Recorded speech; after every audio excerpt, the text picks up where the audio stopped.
Hola chicos, como siempre les hago en cada remake que se realiza de una telenovela, les voy a mencionar 10 diferencias entre la original o entre la versión más famosa y la nueva adaptación. En este caso les voy a hacer 10 diferencias de La Madrastra, de la versión del 2005 y la versión del 2022. Obviamente hay gente que vio la de los 80s, la del 81 o la del 86 y para ellos esa es la más famosa, pero no nos vamos a mentir porque la más famosa es la del 2005, incluso está supuestamente entre las 5 telenovelas más exitosas de Televisa porque es la más moderna, es la que tuvo mayor repetición, la que tuvo mayor repercusión porque en la época en la que se hizo existía el DVD, existía el internet, existen ahora muchos canales que repiten las historias, entonces es la que más difusión tuvo y es la que más recuerda a la gente o la que la mayoría vio. Están las personas que vieron las versiones de los 80s, pero la que más han repetido es la del 2005.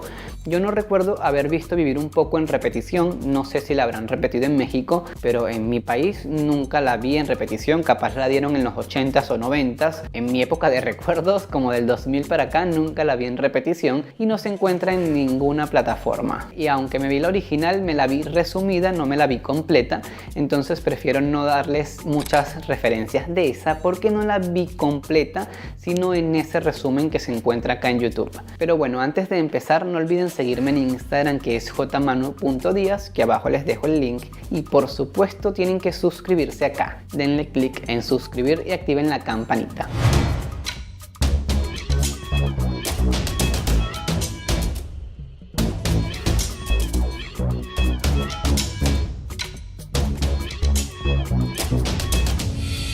Empezamos con la víctima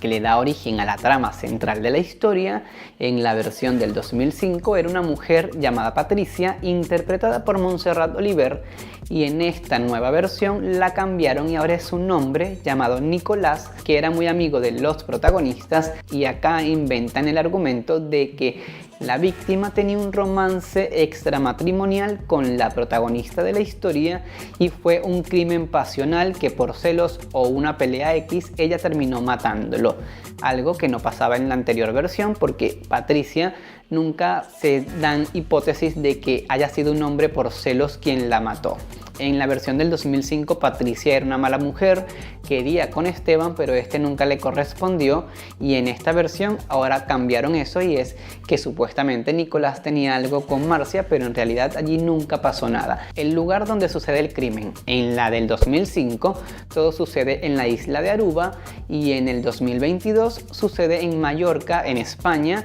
y acá sí recuerdo que la de Chile sucede en Estados Unidos. Ellos viajan de Chile a Estados Unidos, a Los Ángeles, y Marcia paga su condena en Estados Unidos. La del 2022, Marcia paga su condena supuestamente en España, aunque todo se grabó realmente en México, en una hacienda y allí en la República Mexicana, pero dentro de la trama se supone que están en España. El tiempo de la historia es lineal, o sea, uno de los principales cambios en esta adaptación, una de las principales diferencias es que empiezan por el principio, valga la redundancia acá, y no como las anteriores que comenzaba 20 años después del crimen que originó todo en la historia. Acá muestran a Marcia que viaja a España con sus amigos y su esposo, muestran el asesinato y allí pasan los 20 años hasta llegar al presente, pero el tiempo va de manera lineal y eso está interesante porque así conocemos mucho más a fondo lo que pasó y originó el crimen, y que en las otras versiones lo vimos en flashback, recuerdos muy oscuros, era todo muy oscuro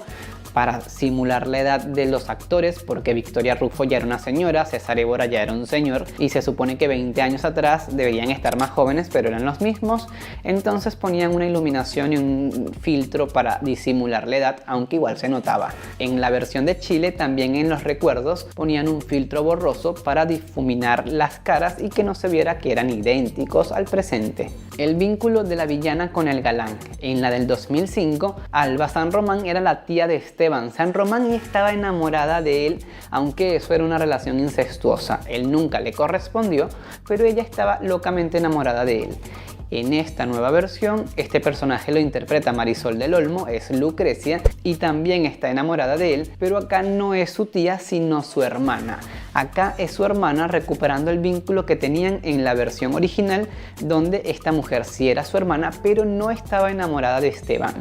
simplemente era una mujer súper controladora que le quería llevar la vida a su hermano. Incluso en el primer capítulo de la versión chilena, ella le controla a Esteban hasta la cantidad de galletas que se va a comer, llama a la secretaria para decirle que no permita que Esteban coma pastel porque es muy dulce y a él le hace daño el azúcar. Esa mujer era súper controladora. Pero era solo eso, era controladora. En la versión del 2005 y en la versión del 2022 le inventaron esto de que ellas sienten este amor malsano por su familiar, por su hermano en una y por el sobrino en otra. El embarazo de Daniela. Cecilia Gabriela interpreta este mismo personaje, a Daniela en el 2005, a Emilia en el 2022. En el 2022 ella quiere ser madre, estuvo embarazada en el pasado pero lo perdió. Ahora está en tratamiento para volver a quedar embarazada y sufre un accidente en auto que supongo allí ahora va a volver a perder a esa criatura que estaba esperando y que tanto le costó, y eso va a aumentar su odio hacia Marcia, hacia la protagonista.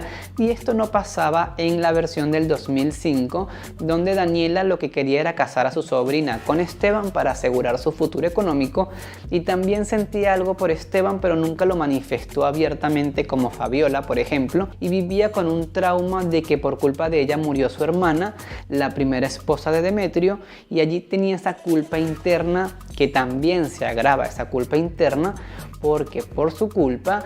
Ana Rosa, su sobrina, se vuelve adicta a unas drogas, a unos medicamentos que ella le da sin prescripción médica. La profesión de la protagonista. En esta nueva adaptación, la protagonista es abogada, estudió Derecho en prisión y mientras estaba en prisión, durante los últimos 5 años de presidio, ella ayudó a su abogado, a Iñaki, a resolver crímenes, y por lo tanto, cuando ella salió de la cárcel, Iñaki le pagó mucho dinero por todos esos 5 años donde ella trabajó con él desde la cárcel. Así que por eso ya tiene dinero para darse ciertos lujos en su venganza y en su investigación para descubrir al asesino.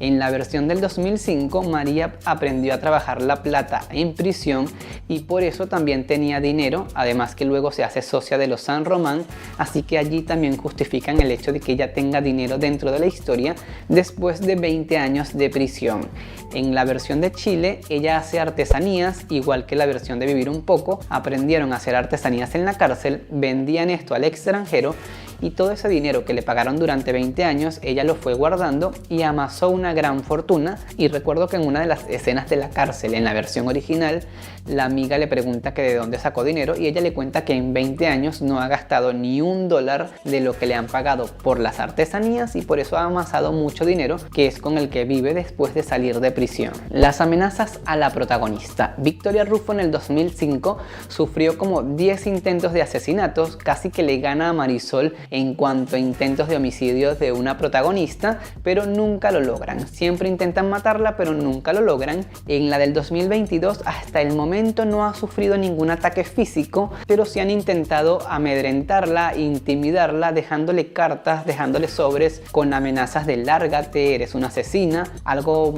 básico comparado con lo que pasó en el 2005, donde la intentaron ahorcar, la intentaron envenenar, la lanzaron de una azotea, la iban a chocar. De todo le pasó a Victoria Rufo en el 2005, pero como toda buena heroína, siempre se salvaba. En la original eso nunca pasa, por lo menos en el resumen que yo me vi, a Marcia nunca la intentan matar ni nunca le mandan amenazas como sucede en el 2005 y sucede en el 2022. El tercer hijo de la protagonista, que en realidad no es su hijo, pero bueno, él en la versión del 2005 tenía leucemia y en la versión del 2022 tiene esclerosis múltiple, y acá parece que también van a usar el argumento del 2005 donde Carmela era la madre de este chico, y acá parece que es Inés porque esta guarda un secreto, un pecado, y me da a entender que es ese, que tuvo un hijo sin casarse de un hombre que tenía mujer, y entonces ella se siente muy culpable por esto y Esteban crió a ese chico como si fuera su hijo, pero hasta el momento eso no se ha aclarado. La duquesa. La duquesa era un personaje mayor, una mujer mayor que en la versión de Chile era una mujer que tenía familia adinerada pero que la había perdido y nunca se habían encontrado, no recuerdo por qué, era que la familia de la duquesa se había separado de ella, pero luego Marcia ayuda a que ella reencuentre a su familia. En la versión del 2005, Irma Serrano le da vida a esta mujer y ahora en la del 2022 la interpreta un hombre, Iker Madrid, pero interpreta a una mujer mucho más joven. Este hombre se viste de mujer, pero no sabemos, aún no han aclarado en la historia, dentro de la ficción, si este hombre interpreta a una mujer cisgénero, a una mujer transexual o a un hombre travesti como Demetrio en la versión del 2005. Aún no ha habido un diálogo, aún no ha habido algo que nos indique la identidad del personaje o su orientación sexual, su identidad de género. Aún no nos han aclarado este punto, pero en la realidad es un hombre que fue el mismo que interpretó a Ernesto Alonso en la serie de María Félix. El perfil del protagonista de Esteban acá es el Esteban más diferente con respecto al Esteban original de la versión de Chile, porque este hombre es celópata, tiene un nivel de celos extraordinario y en el principio de la historia es un tipo tan estúpido que es muy manipulable. Es un niño que me encanta la escena donde Lucrecia le dice que ya es hora de que sea un hombre y se comporte como tal, pero era un niño estúpido en la primera etapa de la historia. Lo controlan de una manera que le hacen creer todas las estupideces que inventan de Marcia y la abandona. Ahora, cuando Marcia sale de prisión, acá no hay eso que existió en el 2005, que es cuando Esteban ve a María, sus encuentros, él trata de rechazarla, pero hay una tensión entre ellos que en Esteban se muestra que hay melancolía, hay añoranza, él la extraña, aunque la quiere alejar, la extraña, la quiere abrazarla, quiere besarla, pero se recuerda que ella es asesina y entonces intenta alejarse. Hay una química entre Victoria Rufo y César Évora que en esta versión del 2022 no hay. O sea, Andrés Palacios y Araceli Arámbula sí tienen química, a mí sí me gusta esta pareja, pero en este aspecto no existe lo mismo que existía en el 2005, que es que Esteban no maltrataba a María, él la quería, tenía hasta lástima de ella cuando veía que su vida se le había arruinado por ese crimen y que ahora él no estaba seguro de que ella lo hubiese cometido. Pero acá este Esteban de Andrés Palacios, en estos 10 capítulos, es un hombre frío y cruel con la pobre protagonista. No hay un momento donde se le vea que él siente un tanto de remordimiento o un tanto de pena por ella, que siente un poco de arrepentimiento porque posiblemente ella sea inocente. No, él pareciera no tener ni una pizca de duda de que ella pueda ser inocente, y todo esto por el machismo y los celos que le provocan que ella pudo haberlo engañado con otro hombre, que además esa supuesta infidelidad que él se cree de su esposa lo hace dudar de la paternidad de su hija, de Lucía, una paternidad dudosa que no existía en el 2005 porque Esteban estaba muy seguro de que Estrella era su hija y la quería por sobre todas las cosas y aguantaba todos sus dramas y todas sus exageraciones. Que también esa relación padre-hija cambia mucho porque este Esteban es muy gritón, es muy energúmeno, se enoja, grita, a veces hasta se me parece a Soraya Montenegro con los gritos. Es muy gritón este Esteban, algo que no pasaba con el de César Évora, que era un hombre más mesurado, más controlado, pero sí mostraba más sus sentimientos. Este Esteban trata de ocultar lo que siente pegando gritos constantemente. Pero ambos están bien interpretados, no es que el de César sea mejor que el de Andrés o el de Andrés sea mejor que el de César, sino que el perfil de ambos personajes fueron construidos o fueron escritos de maneras muy diferentes. Al igual que las protagonistas, que la de Victoria Rufo es una mujer mucho más emocional, se deja dominar por sus emociones, y la de Araceli Arámbula, Marcia, no se deja controlar por eso. Y además esta crea un alter ego que es Marisa Jones, algo que no pasa en la versión del 2005 porque María se sigue llamando María, ella no cambia su nombre para nada porque sus hijos no conocen su nombre real o no conocen el nombre de su supuesta madre real, ya que le hacen creer que su madre se llamaba Montserrat. Seguramente van a salir más diferencias a medida que avancen los capítulos. No olviden seguirme en Instagram, que es jmanu.diaz, que abajo les dejé el link, y por supuesto tienen que suscribirse acá. Denle click en suscribir y activen la campanita para que se enteren cuando suba el próximo video. Ahora sí me despido y nos vemos en el video de mañana. Chao.